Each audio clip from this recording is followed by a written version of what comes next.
Portentous overkill on the BBC documentary on PM Modi. Arrests and blocking of access to the British Broadcasting Corporation documentary were unwarranted.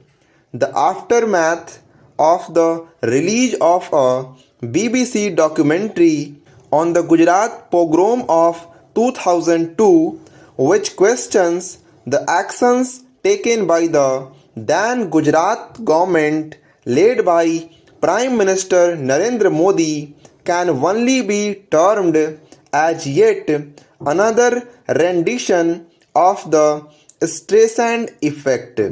After issuing directions to disable access to the first episode on websites using emergency powers under the IT Rules 2021 and Section 69A of the IT Act 2000.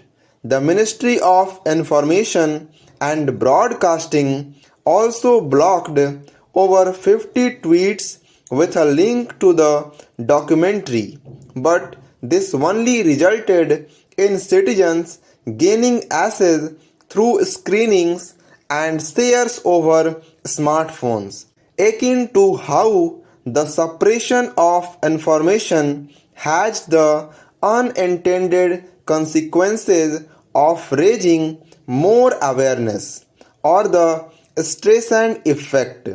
Other actions, such as the police detention of 13 students at Jamia Millia Islamia University, Delhi, on the pretext that they were about to have a screening, were an overkill and amounted to an abuse of power. It goes without saying that the government should not arbitrarily block the dissemination of media content just because it is critical of the regime. Its justification to use emergency powers to block access to the documentary as being propagandist and of a colonial mindset does not hold water if it is seen in the continuum of coverage of the pogrom and the aftermath. In any case, propaganda should be countered by propaganda and not censorship. The events that led to the pogrom, the horrific crimes, the callousness of the then regime, and the lack of sufficient resources to law and order steps have all been well recorded and commented upon in the Indian press. The BBC documentary is just another media investigation into a portion of India's history that changed the course of the polity not just in Gujarat but also elsewhere.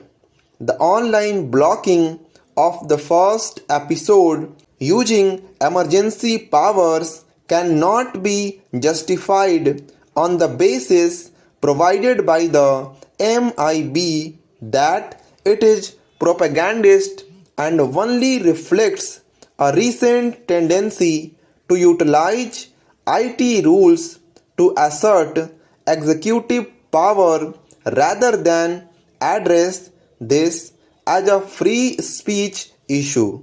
The IT rules were amended in February 2021 to allow for increased government control over online news publications, actions that are now being heard in courts.